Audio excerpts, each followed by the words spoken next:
एक बहुत पुराना म्यूजियम थाट म्यूजियम की दीवारों पर हजारों ऐतिहासिक तस्वीरें लगी हुई थीं और उन्हीं तस्वीरों में कुछ ऐसी जिंदा तस्वीरें भी थीं जिन्हें भूतिया तस्वीर कहना ही सही, क्योंकि वह म्यूजियम कई सालों से बंद था, इसलिए हादसे भी थमे हुए थे। लेकिन एक सरकारी आदेश ने शहरवासियों को फिर से मौत के मुंह में आने का आमंत्रण दे दिया था, क्योंकि भूतिया तस्वीरों से भरा हुआ म्यूजियम फिर से खुलने वाला था, जिसके लिए लोगों में उत्साह था। लेकिन कुछ ऐसे भी बुजुर्ग लोग थे जो उस म्यूजियम की तस्वीरों से वाकिफ थे और वह नहीं चाहते थे कि दोबारा फिर से मौत के दरवाजे खोल दिए जाएं।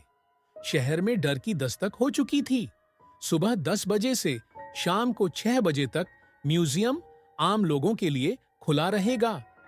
म्यूजियम में घूमने आए लोग टिकट के लिए लाइन लगाकर खड़े हो जाते हैं। आज पहला दिन है, इसलिए लोगों की भीड़ बढ़ती ही जा रही थी। म्यूजियम में सभी को एक एक करके अंदर भेज दिया जाता है। अंदर जाते ही दर्शक हैरान हो जाते हैं, क्योंकि इतनी भयानक भूतिया तस्वीरें उन्होंने आज तक नहीं देखी थीं। कुछ तो ऐसी अनकही तस्वीरें थीं जिन्हें देखने से एहसास हो रहा था कि वह आपसे बात करना चाहती है। घूमने आए हुए लोगों में से एक परिवार का बच्चा अचानक गायब हो जाता है। उसके मम्मी पापा म्यूजियम के हर कमरे में जाकर अपने बच्चे को ढूंढते हैं, लेकिन उसका कुछ पता नहीं चलता। म्यूजियम में उपस्थित गार्ड को सूचना दी जाती है। गार्ड अपने सीसीटीवी कैमरे में बच्चे को ढूंढने का प्रयास करता है। तभी अचानक उस गार्ड के पास कुछ लोग और गुमे हुए लोगों की जानकारी देने पहुंच जाते हैं और देखते ही देखते कई लोग गायब हो चुके होते हैं। पहले ही दिन से भूतिया तस्वीरों ने अपना माया जाल फैला लिया था। इतने सारे लोगों के गायब होने से सिक्योरिटी गार्ड परेशान हो जाता है और वह पुलिस को सूचित करता है। कुछ ही पल में पुलिस की कई गाड़ियां म्यूजियम पहुंच जाती है। खबर इतनी बड़ी थी कि मीडिया भी मौके पर अपनी जगह ले लेती है। म्यूजियम का चप्पा छप्पा छानने के बाद भी गायब हुए किसी भी व्यक्ति का कोई सबूत नहीं मिलता।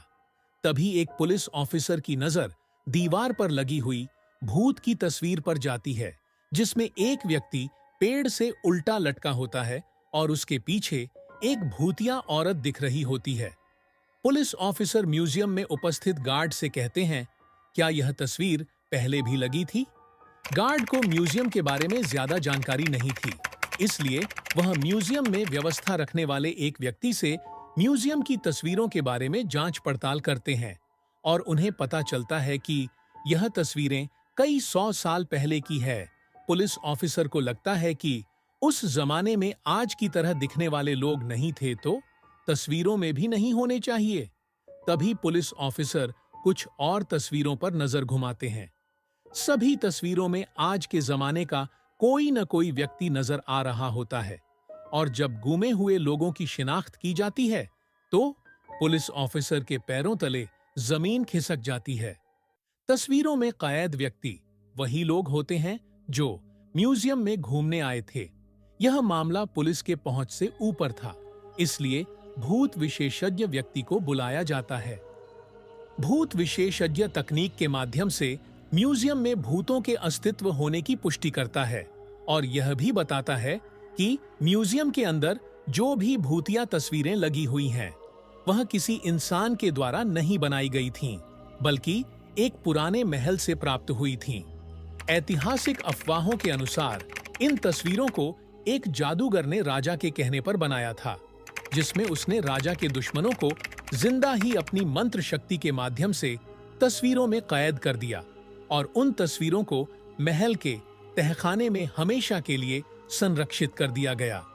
लंबे समय के बाद ये भूतिया तस्वीरें म्यूजियम तक पहुंची हैं और तस्वीरों में मौजूद इंसान राजा के दुश्मन, जो कि भूत बन चुके थे, वह तस्वीरों से बाहर आना चाहते हैं, जिसके लिए उन्होंने हमारी दुनिया से एक एक व्यक्ति को चुना है और उन्हीं व्यक्तियों के शरीर के जरिए यह हमारी दुनिया में आ सकते हैं। भूत विशेषज्ञ की बात सुनकर वहां मौजूद सभी घबरा जाते हैं और अपने परिवार वालों के लिए दुखी होकर रोने लगते हैं। तभी भूत विशेषज्ञ बताते हैं कि तस्वीरों में कैद इंसानों को निकालने का एक ही तरीका है, हमें उन तस्वीरों से हर उस इंसान को मिटाना होगा जो हमारी दुनिया से गया है, लेकिन यह काम सिर्फ कुछ ही सेकंड में करना होगा। पुलिस ऑफिसर भूत विशेषज्ञ से पूछते हैं, इतनी जल्दी किसी की तस्वीर मिटाना संभव नहीं है, आप बताएं कैसे होगा। भूत विशेषज्ञ बताते हैं कि विज्ञान ने बहुत तरक्की कर ली है। हमें एक ऐसे केमिकल की जरूरत है जो 1 सेकंड में किसी भी पेपर से रंगों को हटा सके, और किस्मत से उन्हें ऐसा एक केमिकल मिल जाता है जिससे सभी की घूमने आए लोग तस्वीरें मिटाई जा सकती थीं। लेकिन चुनौती तो सभी तस्वीरों को एक साथ मिटाने की थी। भूत विशेषज्ञ पुलिस ऑफिसर से कहते हैं, जितने भी तस्वीरों में लोग कैद हैं, आप उनके सामने अपना एक एक पुलिस का जवान खड़ा कर दीजिए, ताकि सभी के हाथ में केमिकल पाउडर देकर एक साथ लोगों की तस्वीर मिटाई जा सके। पुलिस ऑफिसर अपने सभी जवानों को एक एक तस्वीर के आगे खड़ा कर देते हैं और सभी के हाथों में तस्वीर मिटाने वाला केमिकल पाउडर देते हैं।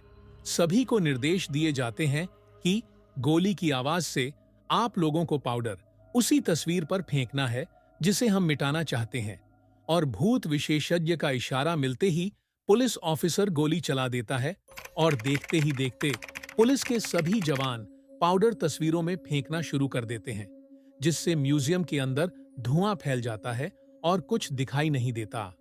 कुछ ही पलों में जैसे ही दिखना प्रारंभ होता है, लोगों के चेहरे में खुशी की चमक आ जाती है। तस्वीरों के सामने गुमा हुआ हर शख्स खड़ा होता है। सभी अपने अपने रिश्तेदारों को देखकर झूम उठते हैं। भूत विशेषज्ञ ने सभी को तस्वीरों से आजाद करा दिया।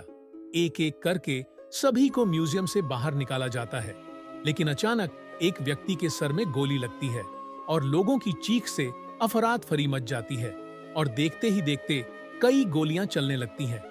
लोगों को कुछ समझ में आता, इससे पहले कुछ लोगों की जान चली जाती है।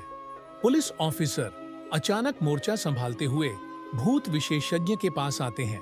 उन्हें कुछ समझ नहीं आता, क्योंकि गोलियां चलाने वाले लोग पुलिस के जवान ही होते हैं। पुलिस ऑफिसर भूत विशेषज्ञ से पूछते हैं, मेरे ही लोग इतने उग्र कैसे हो गए जो कि आम जनता को गोलियां मार रहे हैं। भूत विशेषज्ञ के सामने नई समस्या खड़ी हो चुकी थी।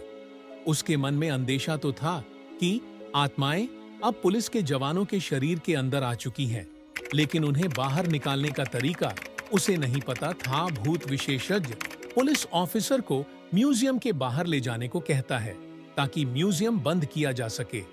पुलिस ऑफिसर गोलियों से बचते हुए भूत विशेषज्ञ को म्यूजियम के बाहर सुरक्षित निकाल लेते हैं और म्यूजियम का दरवाजा बंद कर दिया जाता है।